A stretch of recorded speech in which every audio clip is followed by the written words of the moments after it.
Hey everybody, welcome to Too Much CGI, the show where we chat about the geeky, nostalgic pop culture stuff that we grew up on. We love this stuff, we know you do too. My name is Bill, here as always with my longtime friend Scott.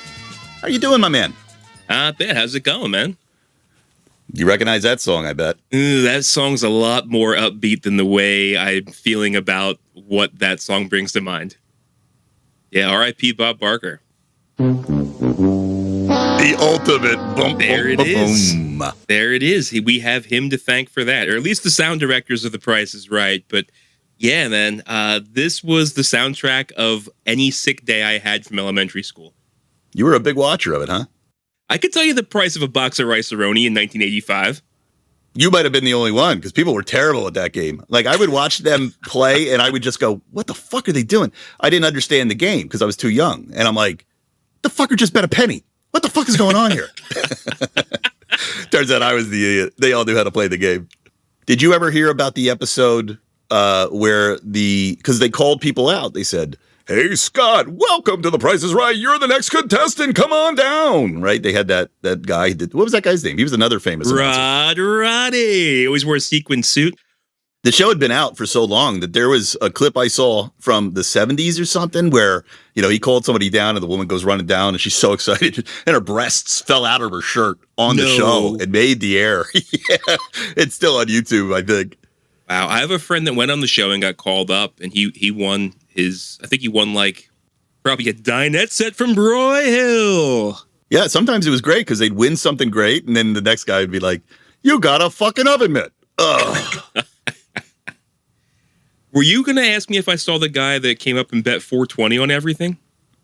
No. What's that about? So there was a guy. So they're out in Burbank, right? And, California culture and whatnot. This was probably before I knew what the fuck 420 was. But there was a guy that got called out of the audience. He came up. He was definitely like a surfer bro. And like everything that they gave him, he was like, 420?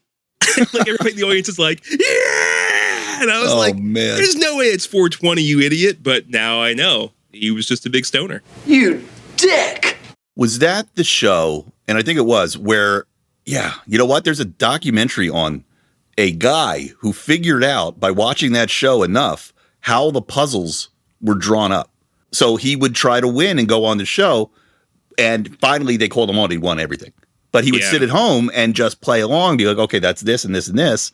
And I guess what happened is the production, the Price is Right production, I guess they were sponsored, right? And the sponsors, like Stovetop Stuffing, would be like, all right, here's a product and it's $2.99. Okay, it's in our database now. So that product would come back up in a month, a year, who knows? And this guy had a memory and he could retain it. So those prices didn't change because they used the same information that they'd been using for years, for the price and everything they do. And this guy figured it all out. He memorized it, went on, and he killed. There's a documentary about him. I do remember hearing about that. Some of the games, though, are just so chance-based. Yeah. Plinko's completely chance. Rolling the dice, like a high roller, that was completely chance.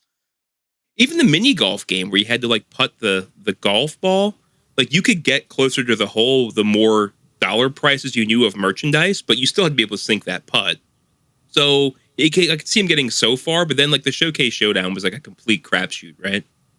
And also, I remember there was one game that I loved Plinko. I must have been like a fucking idiot because that was so much fun. Just watching this thing plink, plink, plink from there. This is great. More Plinko. But the other one that I also liked was the little skier guy. He'd go, yodelay, yodelay. No, he was a mountain climber. Yeah, that's right. Why'd I say skier? Yeah, and then he would go off the cliff at the end. I loved that as a kid. That was just as good as the fucking whammies from Press Your Luck. What is the price of that bank? $37. $37, is that right? It is not, and here he goes. 6, 7, 8, 9, 10, 11, 12, and there he stopped. What is the price? $30. I started here going, I didn't watch a lot of it. Now I'm thinking, you know what? Maybe I did. I do kind of think I watched a lot of Prices Right. Did you ever watch when Drew Carey took over? Were you a fan then too? I've seen a few, but I was in high school at that point. I wasn't still watching that. I always liked too that Bob Barker would always say, "Oh, and spay and neuter your animals." Yeah, how many nuts do you think that guy had clipped over the course of his career? Billions. Billions of dog and cat nuts. I always wonder too, I was like, is that like his thing or is that the program's thing? Like, could you imagine he's like, I'm going to go up there and say this at the end. They're like, nah, we'd rather you didn't. Yeah, I'm going to do it. And now I'm going to say it every time because that's my thing. Well, Bob, it's not really, it's a game show. We don't need to say it. Yeah, going to do it. But I'm the one holding the tiny little microphone, so you have to hear everything I say. I think that was very much a Bob Barker thing, though. Yeah. There was a lot of articles about him, but I didn't read any of them. So I don't really know the guy, but I know he's been a broadcaster for a long time, and people seem to regard him pretty highly in the little headlines that I read anyway. Yeah. Sorry, Bob, I didn't read about you. I didn't read any of the eulogies or anything like that, but yeah, he lived till he was 99, I heard. That's a good fucking run. Yeah. We were at my son's football game on Saturday when the news came across, and one of the other dads was like, hey, Bob Barker died. And I was like, I don't know if I knew he was still alive. Oh, dude, I didn't want to say it. That was my first thought. Oh, I thought this dude was dead. Bill, do you remember maybe it had to have been 10 years ago now? I think we still both worked for our former employer, or maybe you had just left. We were in what you call the ghoul pool, where everybody picked celebrities, and based upon their age or their health, basically all the money went into a pot, and if your celebrity was picked, or your celebrity kicked, rather, you could get points based upon the likelihood of them passing on. I do remember this. I remember this vividly. Maybe you can actually describe the ghoul pool better. I don't want to. I don't want to be that guy. You be that guy. It's a very tasteless game. Some people have fantasy football. Some people gamble on the longevity of celebrities. Yeah. You brought this into my world, my friend. This was all you're doing. I know. I made the website and everything. It was like the early days. You couldn't even put a spreadsheet online to make it easier. I had to code HTML every single time somebody died. And like this game went on for like 3 years. And if I remember right, we gave more points for somebody who was young, right? It was like 10 points for a Bob Barker because he was old. It was a long shot. But, yeah. No, the long shot would you get more points because you'd be like Leonardo DiCaprio would be 50 points. Right. If you got lucky, you basically won the game. Yeah, we played for money. Or if they got unlucky, you won the game. But we had a draft. And the only reason I bring this up is, again, 10, 12 years ago when this happened, I drafted Bob Barker on my team. How do you remember that? Because I thought he was dead. Part of the reason I thought he was dead was because I thought I got points for him in the ghoul pool. I didn't win the ghoul pool. Man, that was with my ex-wife. That was well over 15 years ago. What a memory you got. I have a memory like a steel trap, man. Brother Michelle was going to do it. And then she was like, oh, I feel too guilty playing this. She thought she was speaking their death into existence. Well, it didn't work for me. And if you think you have that kind of power, I think I bought Bob Barker another 15 years. Hey, everybody, just want to remind you, if you want to get more out of our show, you can go to Twitter. We're posting a lot of cool stuff on Twitter. I've set up a feed that puts some summarized entertainment news up on Twitter now. So if you're on Twitter and you like that kind of thing, you'll enjoy what I'm doing even more. But it's definitely a place where you can go and chat with us. And, some of you do, and it's cool. Too Much CGI on, I'm calling it Twitter. I guess I got to get X. At some point call it X. Yeah, whatever the fuck it is. And X never, ever marks the spot. So we're over there. You can go to toomuchcgi.com. You can check out all of our past episodes there. We stream on every platform. We even have a YouTube video going. And I'm working on a new YouTube template, so it'll be a little bit more fun than the current version. And one day it's going to happen. You're going to see our faces. We're talking about it. Maybe. Sooner than later. This is tickling your ass with a feather. We know. Tickle, tickle, tickle. If you want to write in and tell us what sick degenerate fucks we are for betting on the lives of celebrities, we welcome that. I've heard worse. We call that fan mail. Hey, I want to let you know, if you want to help support the show, we have a sponsorship with Liquid IV. Get 20% off when you go to liquidiv.com and use the code toomuchcgi at checkout. That's 20% off anything you order when you shop Better Hydration today using the promo code toomuchcgi at liquidiv.com.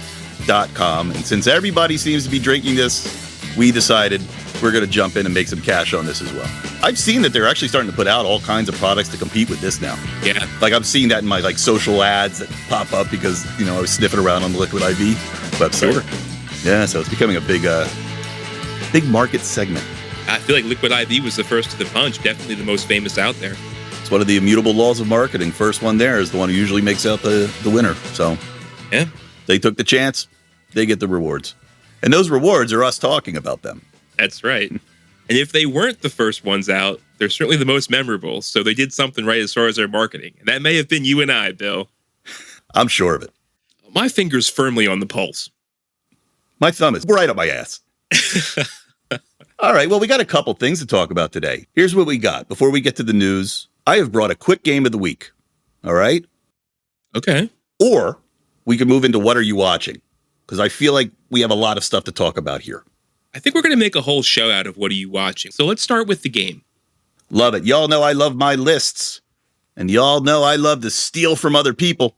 So I went to Screen Crush and I stole from them the article, 12 directors who followed a classic film with a total dud, is now what we're going to talk about. But we're going to make it a game, I think, Scott. Okay. And the game works as like this. I'm going to read the name of the director. I'm going to name their movie that was a hit. You have to guess what the dud was. What movie came right after this hit and flopped? They're fucking duds. Oh, this is going to be tricky for me. Like, I know we've done shows before about like biggest box office bombs from good directors, but it was never as it related to their best movie. But now we're talking about like the immediate following movie. Yeah. And this is an interesting list because I don't think you're going to get some of these because I'm looking at this list now. I'm scrolling. You and I don't think these are bad movies. Some of these duds are good movies. I don't know if I'm going to get any of these movies. All right. Well, we'll start with one that I don't think you know. I don't really know. Robert Altman. So his great movie, Shortcuts, 1993. His dud in 1994. Wait a minute. Oh, you want to take a guess? No, I'm going to point out that I'm definitely not going to get the bad movie because I never even heard of the good one. Yeah. I don't think I've heard of this one. I don't even think I can pronounce it. It's called Prêt. I think it's in French. Prêt-à-porter. Prêt-à-porter. Prêt-à-porter in 1994. All right. Hold on. Who cares? Google Translate that. I want to know what that means. All right. Let's see. Translated, it says, get your thumb out of your ass. Translated, it says, of designer clothes sold ready to wear as opposed to made to measure. All right. So it's a fashion term. So maybe this is a movie about fashion. Oh, all right. Best guess. Never saw it. It was a dud. It sounds like nobody saw it. Well, we haven't heard of it then. Yeah, it was a dud. Give me something I know, Bill. All right, that one was a turkey, but this one you'll get. All right, Tim Burton. Tim Burton, the great Tim Burton. He's made so many amazing movies. Can't imagine this guy made a dud. Great movie. Ed Wood, 1994. What did he follow Ed Wood with? Ooh. Okay. Mars Attacks. What'd you think of this movie? This movie was a C. On a scale, A through F, it was a C for me. Jack Nicholson was in there. He played the president, right? Mm-hmm. There were some other notable actors in there, but I actually have a personal story that ruined this movie for me. So, was it a bad date? No. I had a friend back in high school, and his mom worked at the local video rental store. Remember West Coast Video? I do. There were a few around where I grew up in Philly, but it wasn't the popular one in my area. Boy, that's really reaching back. Up around here, like Blockbuster, of course, was number one, but West Coast was probably number two.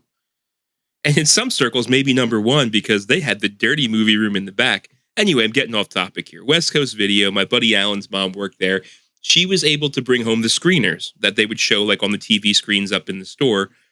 And one of the ones that Alan let me borrow was Mars Attacks. So I bring it home, I put it in, and every couple minutes, maybe every couple seconds, a message pops up across the bottom like a subtitle would that says, property of West Coast Video. Yada, yada, yada. If found, please return to. Well, these fucking aliens land on Earth, and they're walking around, and just like you gave me the hint, ack, they'd say ack, and this fucking message would pop up, and I would read it like it was a subtitle. I'd be like, oh, it's the disclaimer. Okay. Watch it a little bit longer. Ack. And I read that fucking message, Bill, no less than 20 times while watching that 40-hour, 45-minute movie. Yeah. Yeah, it's part of that movie now. It's like our last episode. Turn it up, man. Like, it's part of the song now. I can't hear the song. Yeah. Yeah, so after feeling like a fucking buffoon for reading this thing countless times, and like after a while, it was like I got the first 2 words and I was like, you goddamn idiot. Every time. So remember that guy on the Howard Stern show, Eric the actor? Remember that guy? Yeah, I do. Yeah. So they would always say that he made that sound, ack, ack, right? So they would play the clip nonstop, ack, ack, ack, ack, ack, ack, right?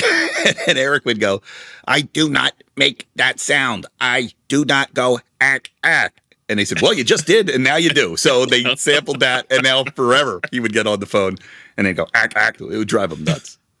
So when I think about this movie, I think more about the Stern show because of the ack, ack sound. Yeah, I remember just kind of going to see this and being like, it's just gross. It's like, there was a thing happening too. They were suddenly trying to cram everybody in the movies. Like they realized that, hey, we can do these star-studded movies and make some money. And this was one of them. Yeah.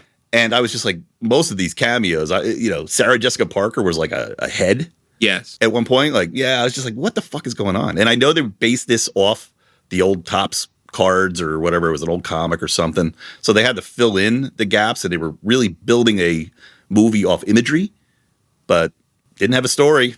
The story wasn't strong enough to carry it. Like, you can't base a movie on star power alone. The world that it created was really like a 1950s sci-fi drive-in type movie, but the story didn't land. Well, I think that's actually a good second choice then. If there's ever been a Tim Burton movie that's an absolute flop, when you think about the money they put into that, it's probably that. He's done some low-budget ones, and they probably didn't do well, but they weren't a flop because it made a little bit of money. Right. I guess. All right, let's move on. John Carpenter made a great movie in 1988. It's called They Live. It had the rowdy one, the Rowdy. But what movie came after that, though? No, it's funny. I was going to guess this is the flop. Because like this is the one that we always forget when we're talking about John Carpenter. I don't know what came after this. I'm a big John Carpenter fan, and I remember even saying on one of these shows, I've seen everything but maybe like the last 2 movies of his, and I still got it. But this one I didn't see. Wait, is this like something of Mars? No. Ghosts of Mars? That was way after, so I didn't think it was going to be the one that followed. I don't know what came immediately after They Live in 78. Well, They Live in 1988, and in 1992, so a bunch of years later, he makes Memoirs of an Invisible Man. Never saw it. Seems on. Tropey. Liam Neeson? That was Hollow Man. Are you thinking of Dark Man? Dark Man. Okay. I don't know if I ever saw Invisible Man then. Yeah, me neither. Here, I'll just read what it says here because I'm not that aware. Today, John Carpenter's They Live is considered one of the horror master's most effective films, a brilliant satire of capitalism and mass media run amok. Now, his follow-up to it, Memoirs of an Invisible Man, is considered one of the horror master's absolute worst projects, a miserable spoof of vintage monster films. The project had already been long in development when Carpenter arrived. Star Chevy Chase was really the creative force behind it, and he'd already pushed out one director, Ivan Reitman, who did not agree with his vision. Chase then lured Carpenter to replace Reitman, but the two did not get along, and no one could quite agree on the right tone for the material, something that is quite clear if you ever make the mistake of watching the finished product. I don't know any of this. That's amazing. Chevy Chase was in a movie like this? I had no idea. How about Wes Craven? Wes Craven did lots of great shit, and then he came out with that Wes Craven's New Nightmare. He found a new way to tell the Freddy Krueger story. Yeah. I thought it was cool. I remember going to see it in New York City. I was like, this is amazing. Oh, wow, it's changing the game. Everything's flipped upside down. Then I forgot it pretty much right after. But he made a movie after this. What was that movie called? Wait, so the New Nightmare was the good one? Right, was the hit. And then the dud following it is, it's got one of your favorite comedians in it. Was it a horror movie? It is what they call a clever meta horror film. I know what this is. Eddie Murphy, right? It's Eddie Murphy. Vampire in Brooklyn. Yeah, I've never seen this. Really? Okay. All right. Like when you say it was my favorite comedian, I was like, what the fuck was Carrot Top? And I think you're busting my balls here. Not that he's one of my favorites, but I thought you were like, it was going to be something off the wall like that. Oh, God, I wish I said chairman of the board. Wasn't that the Carrot Top movie? He did one movie and it bombed and he got no more movies? Yep. I'm going to skip Alfred Hitchcock. You and I, this goes a little bit too far back. He had a dud in 1947. Do you know that? The Paradigm Case. Now you know. All right, how about Peter Jackson? Great movie. King Kong, 2005. 2009, he came back with this turkey. Ooh. I don't know. Give me a hint. All right, it's got a very funky man in it. He was part of a bunch of funky people. So it's Marky Mark. Marky Mark is in it. Marky Mark was directed by Peter Jackson. The only Marky Mark movie I can think of is The Happening, but I think that was M. Night Shyamalan. Right.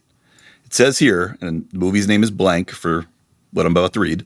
Blank, which adapted a best-selling novel and displeased many of its fans, grossed a fraction of what Jackson's earlier blockbusters had drawn and received some of the worst reviews of his entire career. I don't know, man. If your 14-year-old girl is brutally raped and murdered by a serial killer, you have a lot to look forward to, Roger Ebert wrote. Oh, I know what this is. This is The Lovely Bones. There you go. I've never seen this. That seems pretty rough.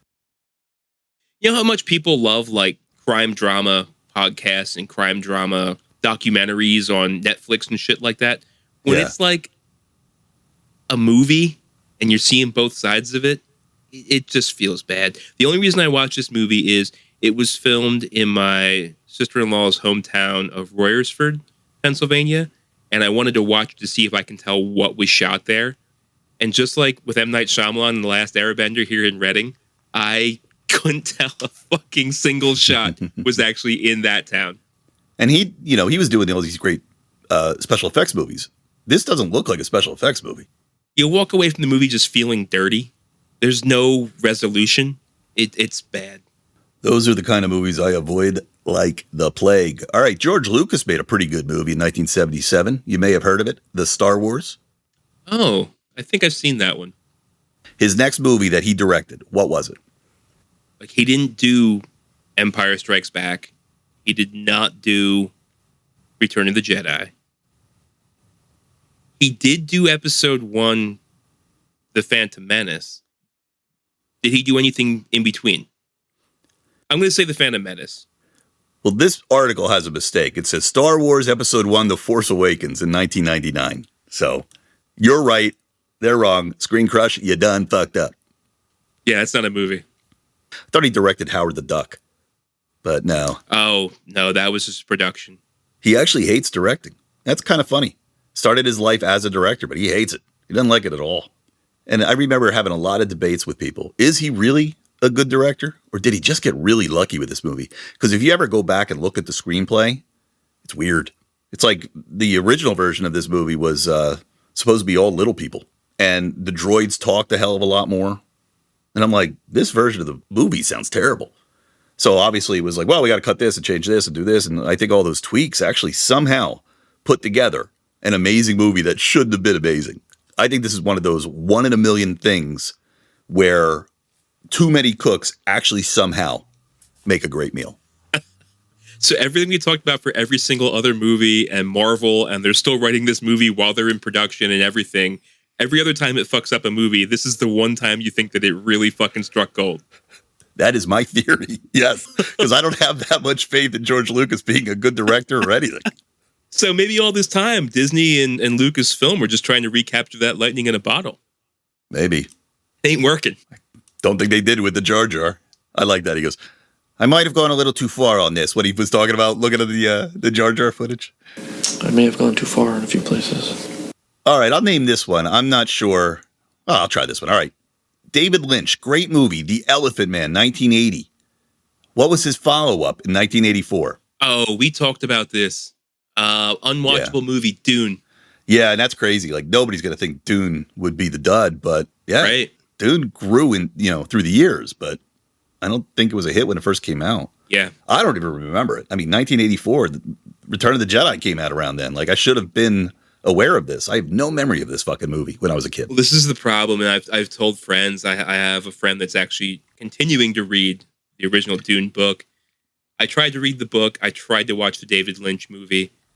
I know conceptually this is something that I should love as a sci-fi fan, as a Star Wars fan. Lucas himself borrowed so much shit from Dune, and I can't get through it. The book or the movie or anything. So again, we talk about things being derivative, whatever he fucking mined out of that is everything I love, and everything else that's left, it can stay in that fucking book. It can stay in that David Lynch film.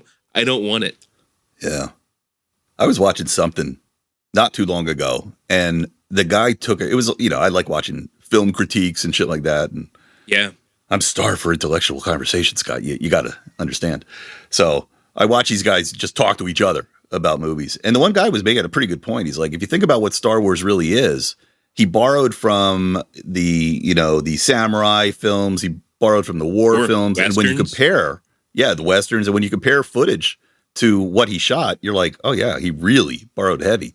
So a lot of this movie is really stuff copied from others. So this guy had just kind of been taking these cheap shots like, oh, that hack. And I was like, why is he saying all that stuff? And then like slowly throughout what he was saying, I was like, wow, this guy has no respect for George Lucas and thinks he's a complete thief.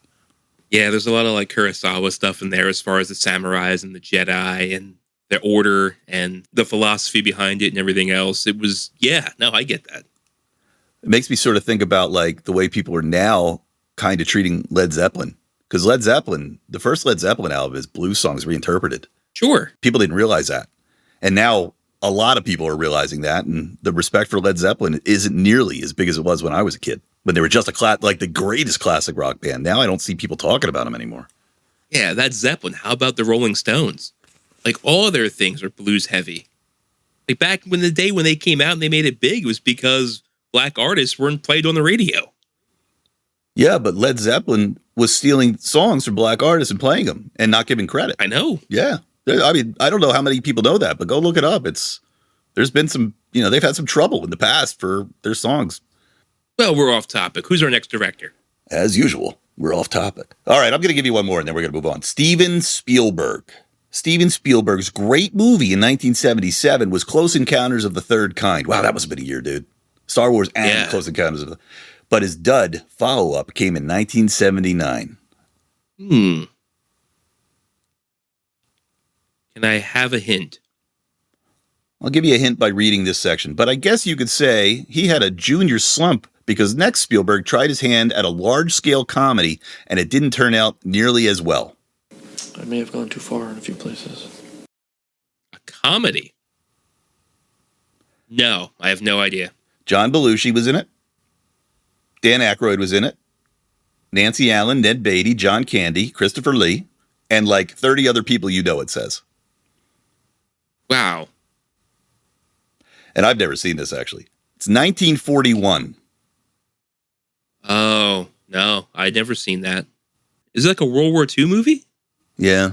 Yeah. And the only thing I remember from it is at some point a Ferris wheel comes off its thing and rolls down the boardwalk that they're shooting on for some reason. And I just always thought that was cool. Wow, it's like a runaway Ferris wheel.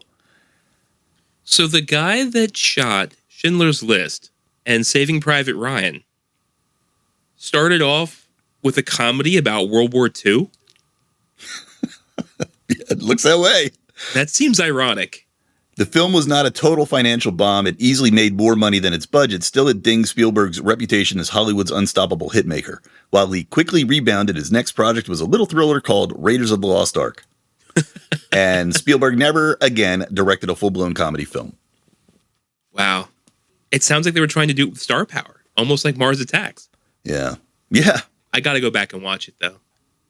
All right. You want to talk about some shit that we're watching? I have a fuck up to fess up to. Ooh. Not a big one, but in listening back to last week's show, this just annoyed the fuck out of me hearing it back. And I don't know why I did it, but I was trying to ask what power ballad Eddie Muddy sang, and then I said it was a duo. Why the fuck didn't I say duet? It's a duet. It's not a duo. That annoyed me a lot. I mean, it technically is a duo, though. I mean, duet maybe is the right word, but it's two people singing together. It's a duet. I don't think the word duo is a gendered term. But then why does duet exist? No. Duo means two. Right. Duet is a song performed by two people. For me to call a song performed by two people a duo, I sound like a fucking idiot. Oh, I don't think you're an idiot. I'm a musician. I hear all the time, oh, yeah, that duo plays there or they do this. And yeah, that's not so unusual. A duo is the two people, I guess. I don't know. And hearing it in playback, I was like, This is the kind of thing where if I heard it on somebody else's podcast, I'd be like, this guy's a fucking dummy. You big dummy. And here it was me. So I'm owning it. It bothered me. If it bothered you, I'm right there with you. Fuck that guy. He don't know what he's talking about. We say it every show. We don't pretend to know shit. We're just really good at making it up. Right. Remember, you can't dazzle them with brilliance. Baffle them with bullshit. Your dad was a wise man with that one. He had a coffee mug that said it. He drank out of it every morning. I didn't know what it meant. Became clearer and clearer the older I got. You had to have a coffee mug to teach you life lessons. It was a simpler time. He also had one that said, you and I are complete opposites. I'm a horse's head. I like it. I like it a lot. That's good. That was a thinking man's coffee mug. So what are you watching? Oh, I've been watching a lot here lately. I know you've also been watching a lot of stuff. And in honor of Bob Barker, I've kind of turned this into a little bit of a game. A showcase showdown, if you will. I've loaded up everything we've been watching. This is more Wheel of Fortune than anything, but I've loaded everything we've been watching into a wheel here, and I'm going to spin the wheel, and whatever comes up is what we're going to talk about. Oh, I love it. Can we say, no whammies, no whammies, stop? No whammies, no whammies. First thing up, Harley Quinn. Harley Quinn, I won. All right, so this was one of my picks. So there's a new cartoon. Well, it's not new anymore. I think they're in their 4th or 5th season. There's a cartoon. Well, it's new to you because nobody fucking knows this cartoon exists. There is a Harley Quinn cartoon running on Max, and it's got, I don't know her first name, Kaylee Cuoco, Kaylee Cuckoo Clock from Big Bang Theory. So she plays a character. She plays Harley Quinn. There's other voices. You'll hear them and go, oh, these are famous people. So it's a decent production. It's got some good voice actors, some, famous people, and the script is hysterical. It is funny. It is filthy. Like this last season, there's practically porn going on in this fucking thing. Like, I don't even know where to start with this. So everything is turned upside down. It's a complete, just Deadpool take on the entire DC universe. So like how Deadpool picked on X-Men and picked on Marvel, that's what this show does. Wow. So it does like wacky things, like the Joker is in it. And, they're broken up at this point, and you catch up to the Joker somewhere. Maybe it's like season 3, and you're like, where have you been? What have you been up to? And he's like, well, I settled down with a suburban family. And now he's like, got to take out the trash at night. So it's like so many stupid things like that.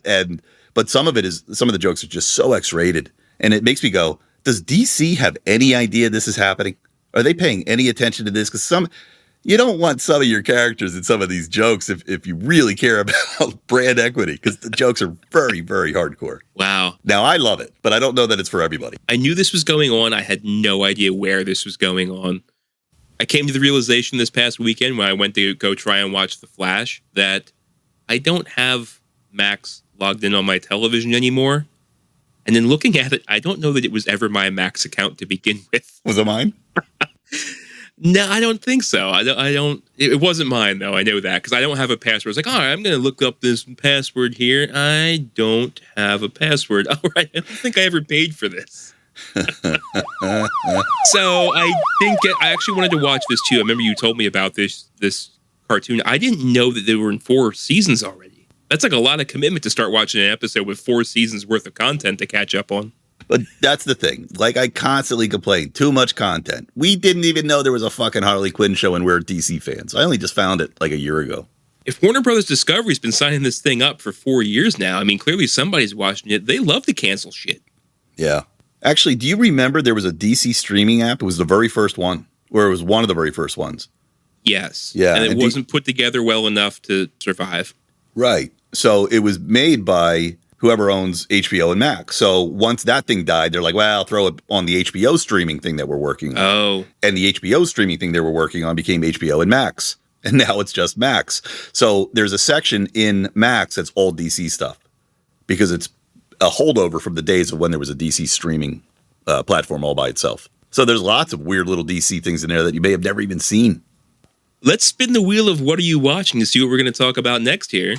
Oh, I've got about 3 that I told you about I still want to see. Come on. Oh, we got jury duty. Oh, shit, another pick for me. Jury Duty. Do you know this show? I have no idea what this show is. You've never heard of it. I am so pleased to be bringing you all this. All right. So there's a show on Freevee. You know what Freevee is? It's like that new Tubi. I was going to guess. Is it like Tubi? Okay. I believe it's owned by Amazon. That may not be right, but it's owned by somebody big. Okay. And what I think is happening is they're realizing, they being, the big businesses, are saying there seems to be 2 appetites out there. People that are willing to pay for premium content and people that are willing or more interested in going and finding the old shit for free and sitting and watching commercials. So Freevee has commercials, that type of thing, I think. Okay. All right. So I believe this is Amazon's Freevee, and I think it's going to be getting bigger and bigger. So they're putting shows on this thing now. And one of the shows that they put on was this Jury Duty. So what Jury Duty is it's 12 actors in a courtroom, okay?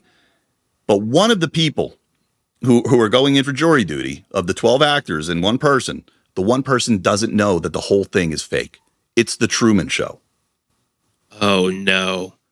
This is another douchey thing that's going to make me feel awkward while I watch it.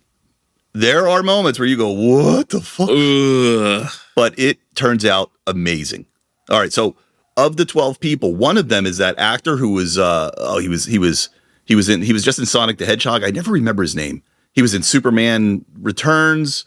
He was Cyclops in X-Men.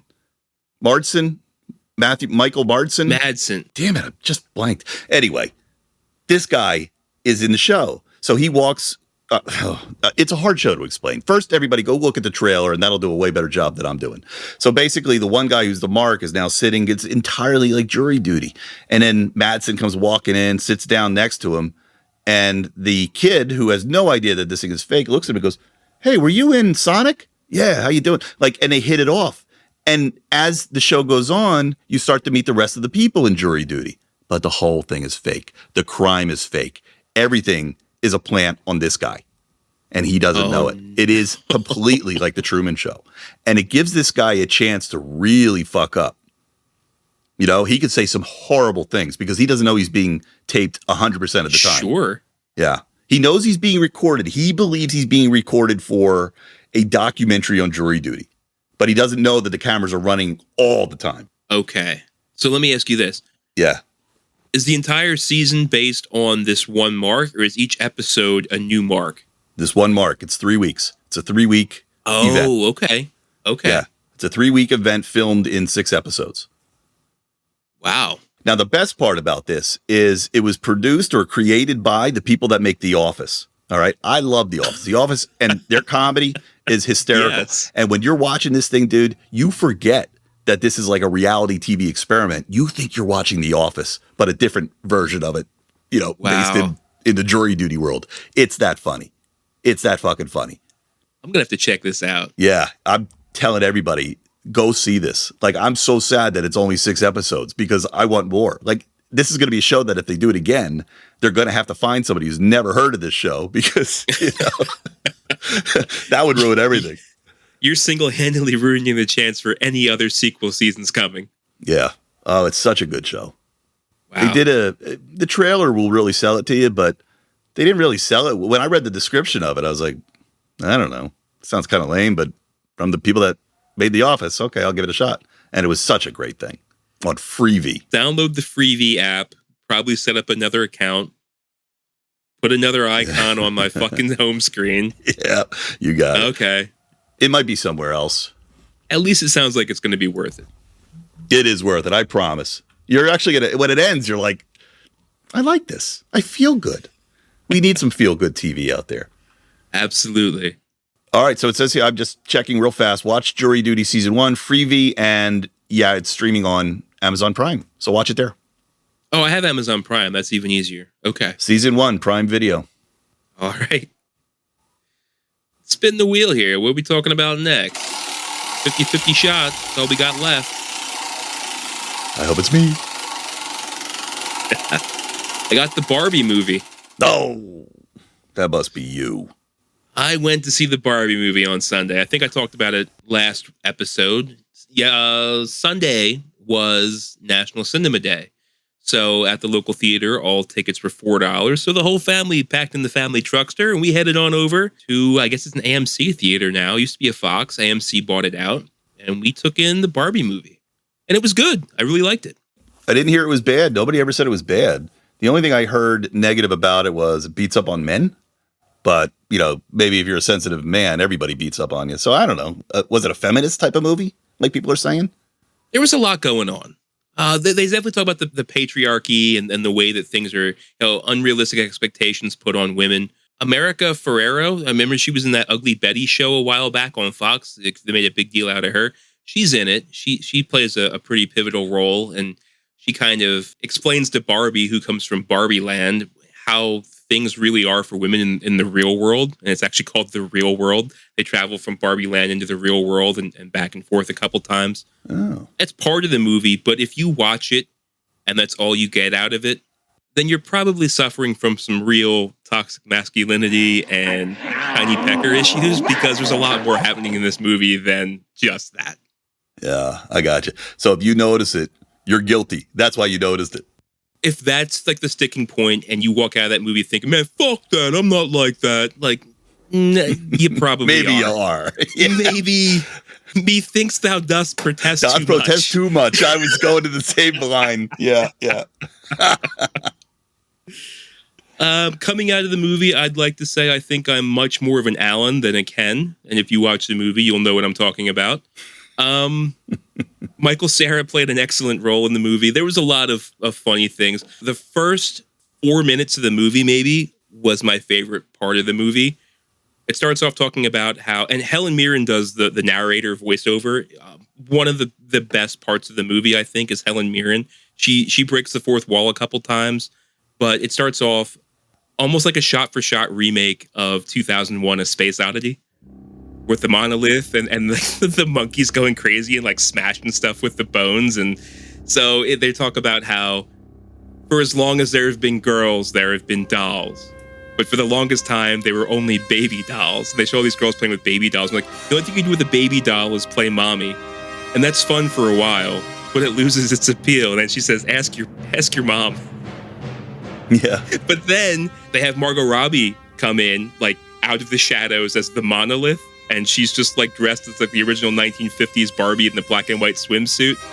And like all the girls like look up and see the Barbie doll, and they start like losing their fucking mind and start like smashing their baby dolls and like busting high chairs. Like I'm laughing, and I realize, like, as I'm laughing, like 90% of the people in this theater have no fucking idea what this is referencing. Yeah. Yeah, I want to see it too. For me, this was one that I'm going to wait till it comes to me, because I don't want to see it that much. But I do want to see it, and I didn't want to get, shoes thrown at me and shit. I was just like, I don't want to. Yeah, I think I told you I was going to see it, and you told me I should wear a wig and take a shield, but it wasn't. That's not what this was. Yeah. Like I said, there was a message in this movie, and if you take offense to the message, maybe you should sit with that and think about that for a little bit. But there's a reason why this movie surpassed Super Mario Brothers as the highest grossing movie of the year. Will Ferrell's in this. He plays the same role. Will Ferrell, the character he created 20 years ago, is still the character he's fucking playing in everything he's done. He's funny. He plays a Mattel executive. There's a lot of self-awareness. There's a lot of laughing. Everybody takes a fucking hit in this movie. Men. I'd even say it comes down on women to some extent. And then also, of course, Mattel itself really takes a fucking hit. Like, the fact that Mattel signed off on some of this stuff really surprises me. Really? Yeah, I mean, good on them for having a sense of humor about themselves. Or maybe they just didn't spend that much time reading it. But yeah, some pretty self-referential things in there. Yeah, I was pulling for it. Like, for me, getting a movie like that to be successful shows that there's still life in Hollywood. Because I thought that was going to, I was sure it was going to bomb. I was like, I don't think there's enough people that care. But they did something right. The marketing was fantastic. Maybe that was it, dude. The marketing was so fucking heavy. It was everywhere. You don't see marketing like that anymore. It's true. Maybe that really meant better box office returns. I don't know. Maybe it's just a great movie. It's a good movie. It's the best movie I've seen in a long time. And you would think that, this would be playing to young girls who play with Barbie. This is going to be over someone. Like, this is for an adult, without a doubt. It's going, like, most of the stuff in that movie, they'll get something out of it. They'll get some enjoyment out of it. But most of the message, most of everything else is going way over their head. Think there'll be a sequel? If they do, I hope it's based on Michael Cera's character. And I hope that they just, like, leave Barbie alone. I think it sits perfectly well enough alone where it is at the end of the movie. Does it get into identity politics? Does it get into any of the hot button items that are happening now? Like today? It does get into, there's some jokes where in Barbie world, all the women, of course, are like the construction workers and the president and the supreme justices. And then she goes into the real world where everything's men, so it's the exact opposite. They start talking about gender role. It's more about gender roles and things like that. They get into politics, but not the left side, right side of politics. More about the equal representation in politics, or just the general roles that people play, sometimes unconsciously. Yeah. Yeah, that's kind of what I thought it would be. Yeah. And that's okay. When they do come to the real world for the first time, they're rollerblading on the Santa Monica boardwalk, like towards the pier. And everybody's looking and oogling at Barbie, and she feels really uncomfortable, really self-conscious. It's like, yeah, they're checking me out too. I love it. Like, you just love the attention, because in Barbie land, Ken's always number 2. Like, he's just like an accessory. But here, he fucking loves the attention. And a woman asked him if he knows what time it is, and he's like, oh my God, you respect me enough to know what time it is. And like, he like really, really dives into that and like goes crazy into the patriarchy and tries to bring it back to Barbie land. And it's just this whole, it's a lot going on. There's a lot of other stories going on, but it all comes together. It's great. Yeah. Rhea Perlman plays an incredible role in it. Yeah, just, you got to see it. I can't do it justice explaining it, and I don't want to give spoilers, but it ran a lot longer than I thought it was going to. I think it was like 2 hours and 20 minutes. Wow. But going on 2 hours, and I don't see an end in sight, but it wrapped up nicely. It didn't feel like 2 hours and 20 minutes, but yeah, definitely a good time, worth checking out. Worth a lot more than the $4 I paid for it. I think the most shocking thing you said is Rhea Perlman was in it, and she was great. Like, what? I did not expect to hear Rhea Perlman's name today. Yeah. Yeah. Wow. Yeah, I got no problem with movies like this. I mean, if they're fair, I mean, men, we do some shitty things, man. We should get called out for it, But if it's fair and it beats us up a little bit, and it, beats up women too, and everybody just gets a little bit of shade. But, as long as it's like, this is why we're saying it, and it's reasonable, I'm fine with it. I think anytime art can make people talk and open up conversation, that's what art should do. And that's what this does. Well, you got a point. What's that movie, that Price of Freedom, or what was it called? The Cost of Freedom, maybe, or I forget. Well, that's a piece of art. And the movie, from my understanding, I mean, it's pretty straightforward. It's about people stopping, a child sex trafficking ring or whatever. Yeah. But the art has brought craziness out. People believe that AMC is trying to stop this movie from being played. That's not great. So there's a lot of people who are like making up stories, QAnon stuff, that has never had any evidence. But the movie didn't start that narrative. Right. It was taken that way from the art. The fact that Disney bought Fox owned this movie, Disney didn't want to put this out, Disney shelved it. Now it was, you're right, outside people, conspiracy theorists, oh, Disney bought this and spent all this money on Fox to put this on the shelf because this is the fucking truth. Right. Yeah, right. That's bullshit. That's not art creating narrative. That's not art creating discussion. That's conspiracy theories latching on to Disney being evil and buying Fox, who has their precious Fox News. And then that's not what Barbie movie does at all. Yeah. It's a funny thing, man. Apparently the movie's pretty good. It's pretty straightforward. There's no stuff like that. There's no QAnon stuff in it. But people started creating all sorts of stories around this movie. It's weird. That's a weird one. That's a very weird one. Yeah. So I originally left the movie and I had to sit with it for a while. And I first talked to Jenna about it, my wife, and I was like, I feel like this was an elevated level of Toy Story. But rather, like, Toy Story was a story where it was the toys' view of the kids that played with them. And this was almost more a higher level, more educated discussion about, yes, Barbie's a toy, but it was like how that toy fell into and maybe fostered and did a lot of things regarding gender roles.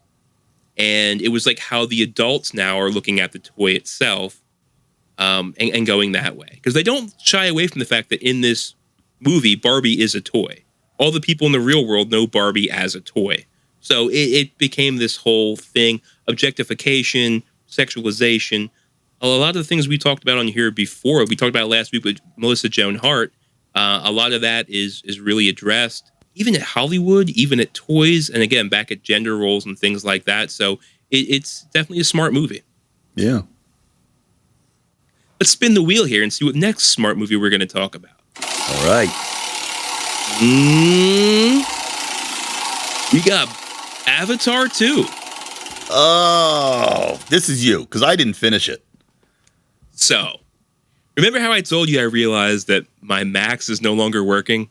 Yeah. Well, when I sat down to watch The Flash and realized, well, fuck, don't got a password for this, I popped on over to Disney+. First thing I thought was, when did the new Ahsoka episodes drop? Nope, watched all them. What else we got here? Nope, saw it. Oh, Avatar: The Way of Water. All right. Just put the kids to bed. I'll watch this. It's about 8:30. Start watching it. It's good. Like, am I yearning for this movie? No. Do I need to watch this movie? No. You and I saw the original in IMAX back when it first came out, 12 years ago? Around the time of the Ghoul Pool? So I'm watching it. It's a good story. The characters are coming back to me. I can follow what's happening. Jenna comes down from upstairs of tucking the kids in, and she's like, oh, what's this? Oh, Avatar. Oh, the second one. Yeah. How is it? It's good. But, well, I hit the up arrow, and it says I already watched an hour of this movie. I have 2.5 more fucking hours of this movie to watch. Yeah. This is way too long for a movie. You know, I mentioned Barbie being long. This thing blows Barbie out of the fucking water. James Cameron, I don't know what you're thinking, man. It was a beautiful movie. Some would say too much CGI. The whole thing's CGI, so you really can't put that filter on it. But yeah, I think back when this movie first came out, I had said that one of the kindest reviews I read was it's like a 3.5 hour long screensaver. I get that. There were beautiful vistas, animals, creatures swimming through the water, you know, diving, maneuvering, all this. Beautiful. Was it needed? It padded the runtime of this thing to astronomical levels. And you said you didn't get through it? The ending is very good. Great ending. Took way too fucking long to get there. I remember being annoyed by the bad guy coming back and the way they did that. And I was like, the bad guy died. Leave him dead. Yeah. Let's make something new here. And then it's kind of like, oh no, he's back. They only want us. Sorry, everybody that we've come to love and, you know, this world that we've helped build. We got to go. And then the family packs up and they're gone. Now it's a road trip movie. I'm like, no, I don't care about this. I don't care. Yeah, no, that's fair. That's fair. But it was a good movie. Did it need to be 3.5 hours? No. Did it do a good job of filling me in from the past 12 years of its absence? Yeah. Like I said, I quickly remembered what happened last time. When that guy showed up, I was like, didn't he die? And they actually showed like his avatar like crush his own skull of his dead body that was like in the exoskeleton, the exomech that he was in when he got shot by an arrow. Yeah. And I was like, oh yeah, he did die. Yeah. Like, what the fuck's happening right now? And then I was like, oh, okay, he's like an avatar the same way that, you know, Sully is now an avatar. But, and then I was like, what happened to Sigourney Weaver? Okay, here's Sigourney Weaver. We're seeing her again. Worth watching. I think they're coming out with 4 more sequels. Do we need that? I don't think so. Oh, I knew about 1. There's like 4. There's going to be a total of like 7 Avatar movies till this is all said and done, if things go the way that they're talking about it. But Cameron better fucking tighten this shit up. If you want to do this for an extended director's cut, be my fucking guest. This does not need to be every single installment of this movie. You know, I think he's great at directing fantasy. He's amazing at it. And he's really good with dialogue, and he's really good with sci-fi dialogue and like knowing the dialogue that fits. And he's really good at creating characters. And that's what I'll say that this did well. I got to know the kids pretty good. But yeah, if you don't care about the world enough, that's a pain in the ass. Like, move on. You know, I always tell people, like, I could sit and watch 5 hours of a Spider-Man movie. Like, you know, if this were a Spider-Man movie, I could have hung the whole time because I care about Spider-Man and a little bit of dialogue and the extra attention they give for you to sort of warm up to his, you know, to him. I like that. But not all movies can drag out that long. I don't know. Right. I had the same problem as you. As like, this would be a great popcorn movie. This was an hour and a half. Yeah. I just can't get that invested in this family and this world. And yeah, didn't need it. I did. I don't regret it. I only went to bed at 1 o'clock that morning, but yeah, I mean, I think it could have been better, more easily digested, probably reach more people if it wasn't such a fucking commitment of time. I'm kind of curious what the ending is. I'm going to ask you that later. Are you going to ask me if it was a happy ending? Well, you said it was good. Better be a happy ending. I only watch movies with happy endings. You got to pay extra for that. For a happy ending? That's right.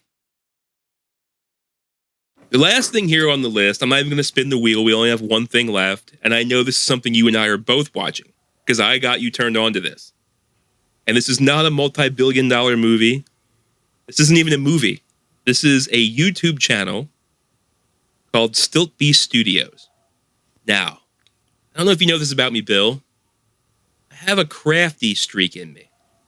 There's times where, like, I get the creative juices flowing. I mean, this podcast has been a good creative outlet for me, but there's times where it's like, I got to make something. Sometimes it's just me doing home repairs and usually fucking them up. Sometimes it's me, you know, cooking something or grilling like I talked about earlier. But this time of year, as we're getting close to Halloween, fall, I really get into like making Halloween shit, like decorations and yeah, mainly decorations. Like I have a graveyard in my front yard that I made, and a lot of what I learned came from this channel, Stiltbeast Studios. And this guy, his name's Alan. He's based out of Texas, and his whole job is he makes decorations and props and costumes for haunted houses, really all across the country. And I sent you a link to this. Have you been watching him? I have, and your timing was perfect. So, you know, I'm a big Friday the 13th fan. I'm not a cosplayer. I'm a fucking 48-year-old man. Trust me, I'm not a cosplayer. But I do like to do a Halloween thing at our friend's house, and I'm known for putting on a pretty good scary costume. And I wanted to figure out a way to make a bald mask because Jason's bald. And you sent it, and I watched the guy make a zombie mask. And that's essentially the back of Jason's head. Jason's, you know, zombie head, not the early version of Jason. But, dude, the guy made it look so fucking easy to make a fucking mask. And it looked so good. So good. And here's the crazy thing about him. What did he make that mask out of? It was some kind of weird foam, like caulk. It was like a caulk thing. And he just basically wrapped it around a dummy's head. And then when it dried, it was a mask. Yeah. So this guy, Alan, he goes to like Harbor Freight. He goes to Home Depot. Yeah, the spray foam he's using is basically Loctite foaming installation. And basically when you spray it and it sets, it basically becomes foam. Moldable foam that you put into, it stays in any shape you put it into. And then he paints it and he again molds it, and it's fucking incredible. He also made one, it was a werewolf mask. He basically makes the entire thing with 2 cans of Loctite spray. I saw one, he made a 7-foot tall Grim Reaper out of like Home Depot buckets and a fucking 2x4 and pool noodles. I'm like, this guy's fucking insane. Like, it'll tell you right on the screen of the video. It's like, here, make this prop for under $60. Meanwhile, a prop like that selling at Home Depot or selling at Lowe's or Spirit Halloween, they're going for like upwards of $300, $400 a pop. Yeah. Yeah. And the crazy thing too, haunts, because he likes to call them haunts. The haunted house thing is getting bigger and bigger. So we live here near, damn it. Oh, come on, Bill. Remember the name of the fucking Penhurst Asylum. Thank you. I've actually been there. I've shot there. I've done the Halloween tours there and or the haunt there. And you go through and it gets better and better every year. And then, sometimes you go to these things and you go into the room and it's like, what's going to be in this room? And it's like the shittiest made dead body. It's like, oh, I guess the fucking young new kid made that one. All right, let's skip this room. But then you go into the next room and it's like, wow, that's really high tech. How did they do that? Yeah. So you taught me that there's a channel of people that teach you how to make this stuff, and it's amazing. Yeah, Stilt Beast is by far the best one for costumes and some props. Another guy I'm watching, Van Oaks Props, does a lot of the same thing. He has basically a home haunt. It's just his house in California. I'm guessing Southern California because he got impacted by the hurricane that came through lately. But this guy Derek, he made like an exact replica of Nosferatu's crypt from the movie Nosferatu. So he does some contract work. I think like a haunted house asked him to do that. This guy just takes like insulation foam and works it in a way with a wire brush and some paint, makes it look exactly like wood, like aged wood. And he takes like a strip of foam and makes it look exactly like a fucking iron strap that would be used to like hold the casket closed. And it's just fucking incredible. The stuff that these people can do pretty much on the cheap with stuff you can buy at your local hardware store. And you know what stops them from taking that to movies too? Exactly. In fact, the Nosferatu thing, I think, was being used for a stage show. It was actually like a stage-used prop, or a prop they're going to use on stage. They're giving some direction on what they're hoping to do with it while it's on stage. Like, does it have to open? Can it stay closed? Is it going to be lit from this angle? Does it have to be all four sides? Like, all kinds of shit like that. And he just took the specs and made it exactly what they wanted. There was a time, I talked about the story here many months ago, I don't even remember, but I had a small and quick relationship with Tom Savini through email. And remember, I told you about him. He was the makeup guy, the special effects guy, and you recognized his name. He was in Dick Gun from from Dusk Till Dawn. Yeah. He's also the guy that came up with the hockey mask idea for Jason. So I love this guy. He's a lot of fun. The shit he does is great. But he, for 1 or 2 years, had a school up in Pittsburgh, because that's where he's from. That's where all that stuff was. All the zombie stuff is in Pittsburgh. If you want to see where they shot Night of the Living Dead, like my wife and I did, just drive around Pittsburgh. You'll see it all. It's Pittsburgh. So we went up to Pittsburgh because he had his students do as a final exam for this makeup, monster movie gore makeup, class, go through a haunt, make a haunt.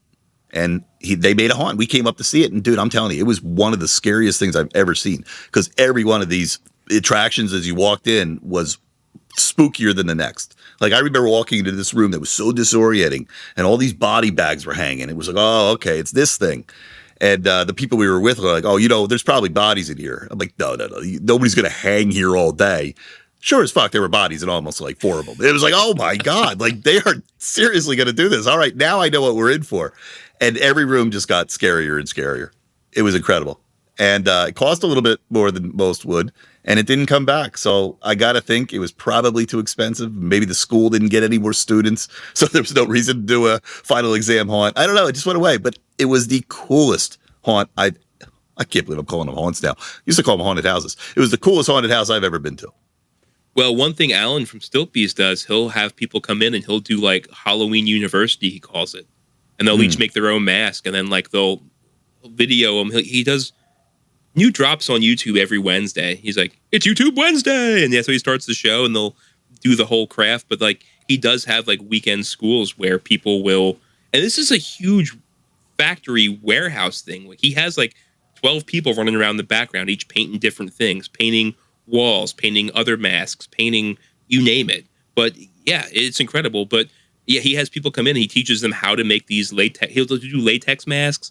He'll do silicone masks. He'll do spray foam masks. He just does all this shit. And, latex masks can go up to like $400 for all the chemicals that are involved. But shit like this spray foam, you can do it for 2 cans of Loctite, a little bit of time, a little bit of know-how, and you got yourself something very unique that nobody else in town has. Yeah. Love it. Good find. There's another group I'll give a mention to called the Wicked Makers. They're a married couple. they do a thing where they take a lot of like standard animatronics, like you would find at like Spirit Halloween, or they're all over it. The big box stores now where you like hit the button and it like does something, or there's like a motion sensor and like the animatronic does something.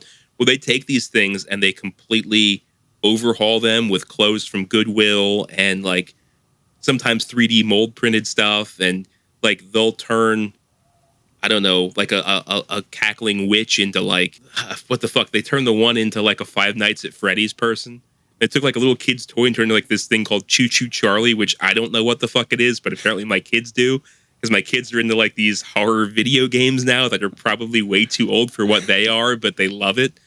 They took this one like half torso that was like really bad from Spirit Halloween and turned it into Tim Curry's Pennywise, but the legs were the spiders.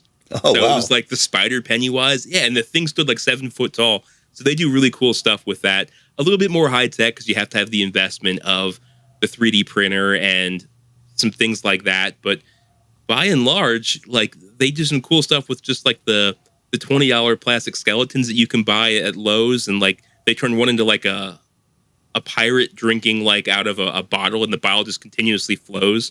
So I actually took some ideas from them. I have some things on my side porch. I have like a bubbling witch's cauldron and stuff like that. So yeah, there's stuff out there that you can make if you're feeling crafty, pretty much on the cheap. That's not going to be like anything else anybody else on the block has. Remember the old days when it used to be this like little thin cardboard shape, and you would stick that in, and then you'd stick that to the window, and you'd have to take it down and put it up every year, and every year would just get more and more destroyed. Yeah. And you're like, well, it still has to be up there, a little fucking piece of paper, pumpkin. Now I have a full-on cemetery in front of my house. I made an epitaph for IP Freely. When you gotta go, you gotta go. IP, yep. Good old IP. Yep. I just have a big cross, and I have like this big mausoleum crypt looking thing, but it was all made out of insulation foam, much like Derek from Van Oaks Props. So yeah, man, definitely worth checking out. You have a lot of property. You can do a lot of stuff at your house. We talked about it because I love haunted houses. I used to make them as a kid. Like my little suburban house, I'd have kids come through the garage, and I'd have sheets hanging from the ceiling, so it would have to be sort of a maze, right? So they do like an S-turn through my garage, and then when they get to the end, they get to walk through my house and go out the front door and do it again. And this is like fun shit we did. And when we moved here with all this property, I had that same thought. I'm like, we could park people here. Like we could bring... And then I'm like, but how the fuck are we going to do this? Like nobody comes here to go trick-or-treating because I'm out in the middle of nowhere. Yeah. Yeah. So if I go and like announce, hey, there's a thing happening here, well, now I'm going to get too many people. Yeah. I mean, even here at my house, and I live in a more populated area than what you do. Problem is 2 blocks up are the rich people that are handing out full-size candy bars. Like 2 blocks up on Reading Avenue, it looks like I've never seen Halloween like it. Like you see Halloween like in a movie, like in E.T. when they take out E.T. trick-or-treating. Yeah. And there's like all these kids around, and like everybody's going to like the party house, like, or in Hocus Pocus where they go to like the house and it's like, oh, come on in. We're having a whole big party and we're going to bob for apples. That's what this fucking block looks like 2 blocks from me. So I'm going to need a lot more than the cemetery in the front yard to detract any of that fucking attention back my way. Do you have a memory of Halloween as a kid being just like that scene? Well, not just like it, pretty similar to that scene in E.T. Kids everywhere, but dark. So I remember going out and there were kids fucking everywhere. But now I don't see it like that. I see groups of kids, and it's pretty sparse. And this is a popular area. I'm sorry, not where I live, but this region is a popular area. Yeah. And where are the kids? I don't know that many kids are out like they used to be. I lived here for 4 years in the house I live in now, and I did not know. I just thought that people didn't trick or treat anymore until last year. We took my kids up, like I said, up 2 blocks, and it's the first time in my life I've ever seen anything like that in ET. Like it was just absolutely amazing. Well, now I hear people are doing like 2-day Halloween. And I'm not really sure why they're doing that, but like the local school district had like light Halloween one night and then another Halloween the next night. You don't know anything about this? No, I know like a lot of boroughs or in townships around here will have like trick-or-treating day, and then they'll have like a rain date in case it rains on that day. But I didn't know that they would do like breaking it up into 2 different things. The one thing I heard about that I don't like is this trunk or treat thing where you just take your kids to a fucking parking lot where everybody opens the trunk of their car and each person has candy that they hand out. Like, that's not fun. No. You can't throw corn at that. Why would you do that? I don't know. The safety of kids. It may have came about when COVID was happening, so it was like a way to not have to go house to house, but I don't know. I don't like the idea of it. No safety for kids. There's too much safety for kids. I miss the days of getting all this candy, going home that night. My parents didn't check for razor blades, and I got lucky. Some won't get lucky. That's the way Halloween's supposed to go. Trunk or treat, fuck it. Don't do that. That's called lazy Halloween. Yes. Oh, this is the most disgusting thing I've ever heard. And whatever this 2 Halloween thing is, and for some reason I remember too, it's like an age group I think they tried to do in this area. Like, oh, the young kids go this day and the older kids. Fuck that. No, there's one Halloween. It happens, rain or shine. It doesn't matter if you got school the next day or not. That's it. That's all there is. Fucking with Halloween, it pisses me off. Well, we'll put a fork in Halloween for right now, but we're going to revisit this because as we get closer, I have a strong feeling we're going to be talking about Halloween movies and also some other Halloween things as the temperature drops around here and the leaves start dropping as well. And well, my fall allergies have already started, so I think it's plenty good to talk about Halloween now. More to come. More to come. Let's do some news. We're running pretty long here. Yeah, what do you got for the news?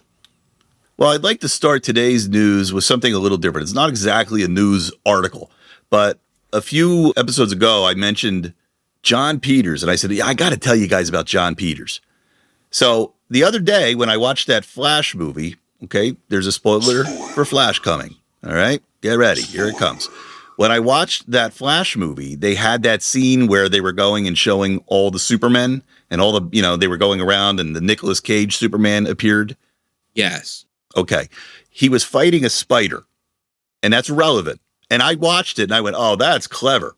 And I'm like, I bet you most people don't know why Superman, as they went by him with Nicolas Cage, was fighting a spider. And I want to tell you why he was fighting a spider, because it's an inside joke. I was going to say, I couldn't tell you. Yeah, I want you all in on it. All right. So there's a producer. He's like 80 now. He's been around for a while. His name is John Peters. He used to be a hairdresser. All right. This is a guy that was married to Barbara Streisand. You shared this. You got it. You got it. I shared that much. Okay. All right. I'm just going to read this right out of Wikipedia. Prior to becoming a producer, Peters ran away from home at the age of 14 and moved to New York City, where he found work as a hairdresser and took his first job of dyeing women's pubic hair. I don't know why Wikipedia thought that was relevant, but I love it. I love that they put that in. Upon moving back to Los Angeles, he opened 2 salons and later took over his uncle's salon on Rodeo Drive, where he met Sue Mengers. In the early 1970s, he learned about Jay Sebring's method of cutting hair from Sebring's protege, Jim Allen, whereupon he designed a short wig worn by Barbara Streisand in the 1974 comedy For Pete's Sake. That's how Peters met Streisand, okay? So they started a romantic relationship. This guy's a hairdresser, but now when you're dating Barbara Streisand, you get to produce stuff. You get to just be her next producer, and you could produce other things. So this guy became a fucking movie producer. And what we know about movie producers in the past, typically they're money guys. They are not creative guys. So they love to push their ideas, and then the director's always like, oh my God, how do I get this guy to get off my back? I'm not doing that dumb idea. And there's always that creative conflict in movies. All right. Peters is a whirlwind. This guy's an asshole. This guy's off his fucking rocker. I've heard him talk. He's the biggest cock in the room all the time. He's got that ego. Sorry.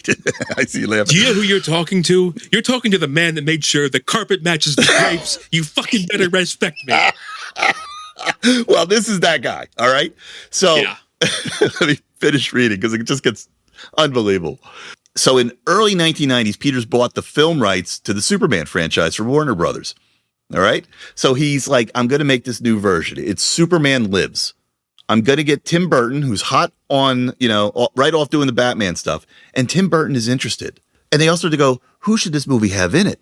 And somebody goes, Nicolas Cage.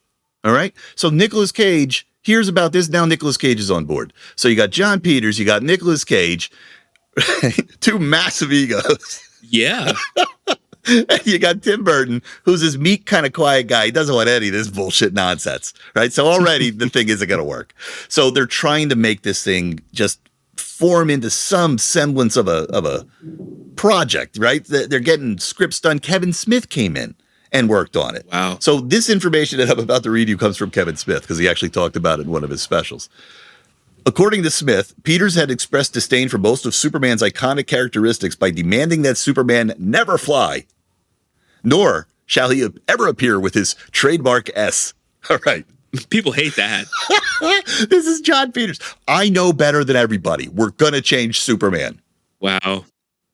Smith said Peters also suggested Sean Penn for the role based on his performance as a death row inmate in Dead Man Walking, which he said that Penn had the eyes of a caged animal, a fucking killer. Smith went on to say Peters also wanted the third act of the film to include a fight between Superman and a giant spider. So this movie didn't even have like a Superman villain. Right. He was going to fight a giant spider. Do you know why? Because John Peters had a dream about spiders. And he's like, this would be a great ending for my movie. Oh. So the movie collapsed because everybody on board was like, this guy is out of control. And this is sounded god awful. And the whole fucking thing collapsed. Now you get it, right? When he saw that scene in Flash and all of a sudden he's shooting a giant spider. But don't worry about John Peters. He got his giant spider.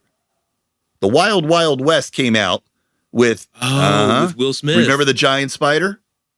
The steampunk spider. You got it. Well, guess who forced that in?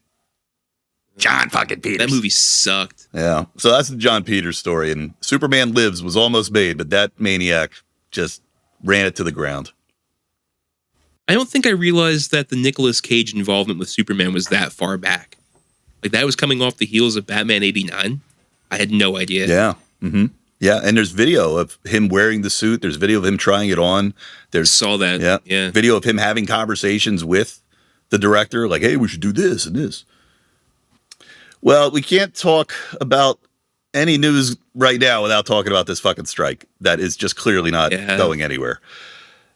AMPTP grabs new crisis PR firm for strike damage control. So if you don't realize what's going on, both parties need to get good press out there. They need our alignment, right? If we work or if we root for one party, the other party will probably fold. So yeah, they do marketing. They get PR agencies. Sure. And when you get a crisis PR agency, it means things aren't going good.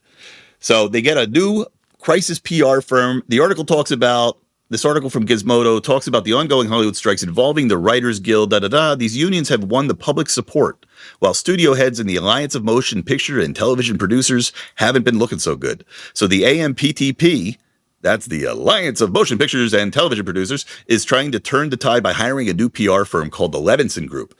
This firm is known for handling reputational and risk concerns and previously helped the U.S. women's national soccer team achieve pay parity.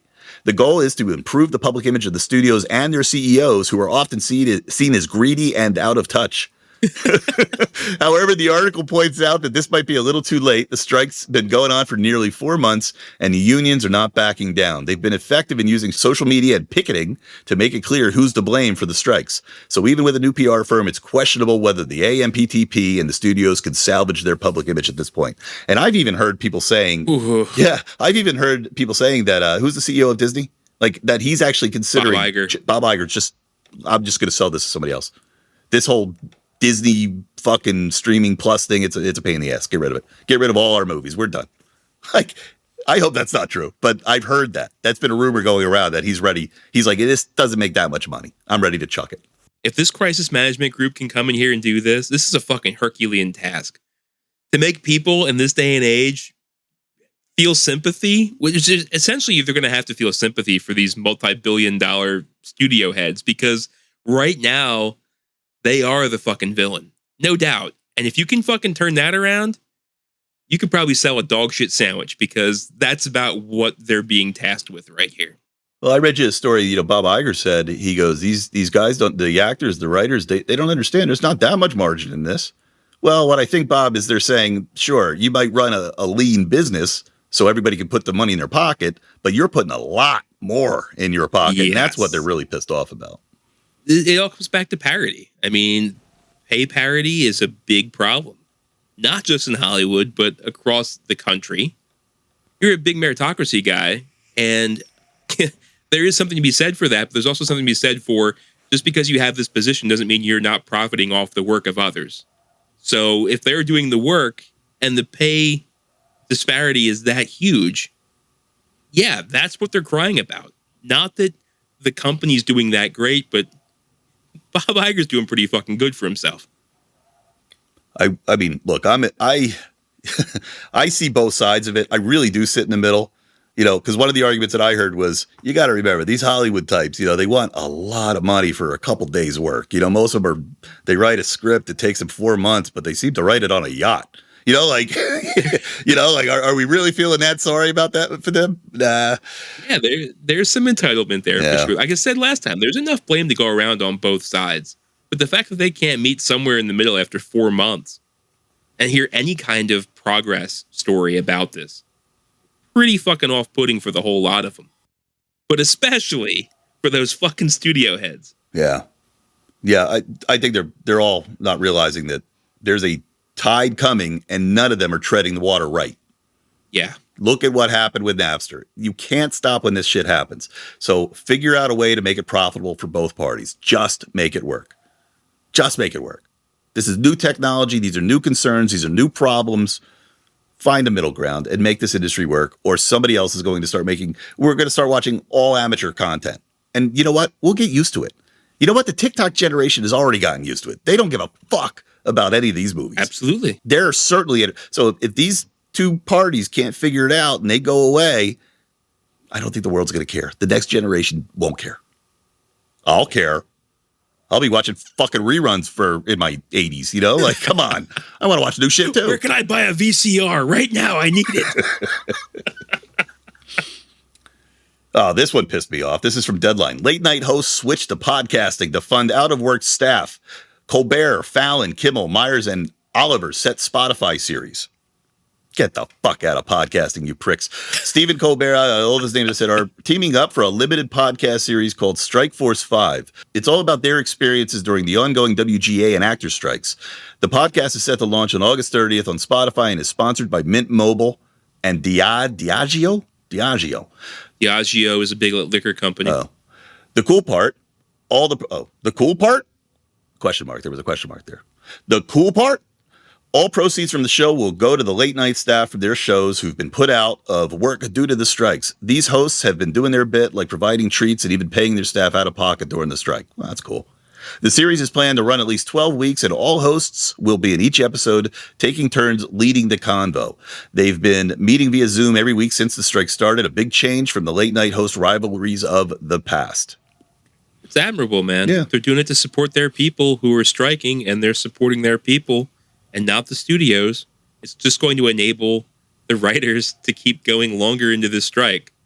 So the studio heads better be paying pretty goddamn good for that crisis management team. We're still going to be getting the people we haven't been getting for the past 4 months. Late night television has been happening for the past 4 months. But now, even though it is via podcasting, and I sure as fuck don't want any more competition, I do enjoy the comedy. The writers are getting their work out there. They're getting paid. It's a clever workaround. And you know what? If they're not going to come to an agreement on the picket lines, then maybe they're going to start bringing other people into podcasting. Yeah. Like I said in another show, when high tide comes in, all boats rise. Yeah. Could be bringing people our way too. So looking for good content. I don't have 15 writers working for me. I have me and I have you, but people are coming looking for podcasting. The more people that are familiar with podcasting, the easier it's going to be to say, hey, check out my show. It's on channel so-and-so. Yeah. Because people are like, oh, you podcast? Yeah. Oh, where can I watch it? Anywhere you watch podcasts. Oh, I don't watch podcasts. Well, you have to download this app. Do you have Spotify? No. Okay. Like, it's easier to tell somebody that already does podcasts where to find you than it is to explain to somebody the idea and the concept of podcasting in general. Yeah. Yeah. That makes total sense. So I, for one, welcome it. Right. Because people who wouldn't otherwise make this effort might do it for Jimmy Fallon. Right. Right. Because they're not doing it for Bill and Scott. What I think is interesting is that they're like, oh, no, we need to save the day. Let's go to podcasting. I mean, that tells you something about podcast and the power of podcasting. It's growing. It's getting bigger. I like the message. Just not the competition. All right. I got 3 more. I'm going to do these rather quick. Because I don't even know if these are news, to be honest with you. They're just things that I thought were interesting. Do you know there's a new Expendables movie? Yeah, I saw a commercial for this. Yeah, I have no thoughts on it. Yeah. Are we action movied out? Yes. We might be. So this one, I guess. We were action movied out before we were superhero movied out. Yeah. So this one is a hard R, right? Because part 3 was PG-13 for some reason. So this time they're like, yeah, the trailer's like, you said it, we heard it, you want more blood and guts. And it's like a really hard, R trailer. Yeah. So it's got Sylvester Stallone, Jason Statham, Dolph Lundgren, Megan Fox. I like Megan Fox. Andy Garcia, I recognize, 50 Cent, and everybody else I couldn't recognize. It seems like a lot of new people that are off my radar. But yeah, they're making it wacky. I mean, it's looking like it's a Fast and the Furious type of franchise now. Just over the top. That's what it's become. Full disclosure, you say Andy Garcia, and the first thing I thought was Andy Dick, and I was like, what the fuck is he doing in there? Could you imagine Andy Dick in a movie like this? Could you see him? He's like spitting tobacco. He's got a fucking like minigun. Fucking muscle shirt on, fucking strap bandolier. Face tattoos. I love it. Here's something new that I got excited about. Are you a fan of those Godzilla movies? Take them or leave them. Yeah, I'm kind of that way too. And watching the last ones, I'm like, this would make a better show. Well, it's coming to Apple Plus. So, or is it Apple TV Plus? Apple TV Plus is launching a new 10-episode sci-fi drama called Monarch: Legacy of Monsters, set in Legendary's Monsterverse. It's got Kurt Russell and his son Wyatt Russell in it. And what I think they're doing is they're kind of going back in time and saying, and if you don't remember, Monarch is like the big central big bad that sort of knew about all these monsters, helped create some of them. So I think what they're doing is they're going to have at points Kurt Russell, like this is him old, but when he's young, when they go back in time, they're going to use his kid. That's cool. Clever. Yeah, I've never seen them do that. I've often thought, like, how come no father-son, mother-daughter team ever works in a movie together that way? And this is the first time I know of it happening. That's pretty neat. It says the show is developed by Chris Black and Matt Fraction with Matt Shankman of WandaVision directing the first couple episodes. I loved WandaVision, so that's actually pretty cool. I'm excited by that. Loads of other talented people are involved in production, including execs from Toho Co., which owns the Godzilla character. So I think that's new. I don't think they've ever really been involved in the American Godzilla stuff, so it'd be interesting to see what they add in. I like that this is called Monarch. This isn't being called Godzilla, so they can bring in all the other monsters. That's a pretty neat idea. Yeah. You're not just like married to Godzilla for every episode. It says the series picks up after the epic fight between Godzilla and the other Titans, diving into a story about a family connected to the secretive Monarch organization. We'll see the series unfold over 3 generations, covering both the 1950s and 50 years later. So there you go. There you go. Cool. I'm into that. I like that. Yeah. All right, let's end on a funny thing. Okay. MSN.com. That's funny. There's an MSN.com still, and people go there. MSN.com. Adam Sandler's new Netflix movie breaks his Rotten Tomatoes record. Adam Sandler's latest flick, You're So Not Invited to My Bat Mitzvah, has set a new personal record for him on Rotten Tomatoes with a 96% rating. This beats out his other previous high score, Hustle. Wait, 96% rotten, right? Yeah. Yeah, and his other one had 93%. Oh, boy. Like, is that the worst? Has anybody ever gotten 100? Hey, Adam, the price is wrong, bitch. Well played, sir. The movie, which focuses on complexities of Jewish families, also stars Sandler's real-life daughters, Sadie and Sonny, as well as his wife, Jackie. Released just last Friday, it's already climbed to the top of Netflix top 10 movie list. Well, just because people are watching it doesn't mean that it's good. Yeah, I guess. I think that's the lesson here. Adam Sandler has been in 69 films today. All right. 420. And continues to dominate the Netflix charts. Who knew? Who knew Adam Sandler would still be this powerhouse? Nobody's seen an Adam Sandler movie in 20 years, but somehow this guy is still a powerhouse. Yeah, Uncut Gems was good. If he did more like drama stuff like that, I think he'd be better off than like Grown Ups and all that bullshit. You know what? I think about that movie a lot. He was amazing in that. But did that only work because that was a character that only he could do? Do you think he could do more drama? Or do you think that's just, he's got that in him and that's about it? So you think that was his dramatic range of dabby-dooby, dabby-doo? Yeah. I think that's all he got. He got that, and he has the Uncut Gems character, and that's the end of his acting ability. The Uncut Gems character was a shade away from dabby-doo. It definitely had the come on voice. That guy was it was that version of him. Running around screaming, hot-headed. Yeah. Dabby doobie doobie. I think the other part of Uncut Gems was he was acting against basketball player Kevin Garnett, who like really was not an acting powerhouse. So by comparison, he looked like fucking stellar. You know, he was Jack Nicholson in that movie. Man, you are so right. And that's why when I was dating, I always took somebody uglier than me. You know, I was like, you're my wingman. Why me? Why? We haven't talked in years. Why me? You're my ugliest friend. Welcome back to the fold. We're going out tonight. All right, everybody. Another long show today, Scott. Not bad. Damn. Not bad. Why do you hate me in my editing? We're going to be editing this one all week. Well, thank you so much for listening, everybody. That is the end of this show, and we love you. And how should we end the show? R.I.P. Bob Barker. We lost a real one. Everybody, thanks for listening, and we'll see you next time. I don't want a piece of you. I want the whole thing.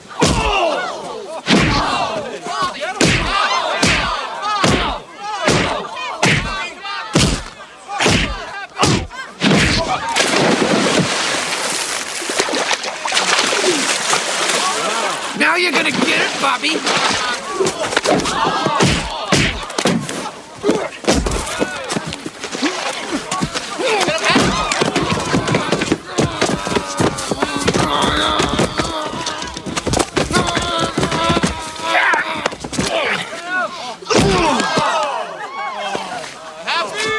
The price is wrong, bitch.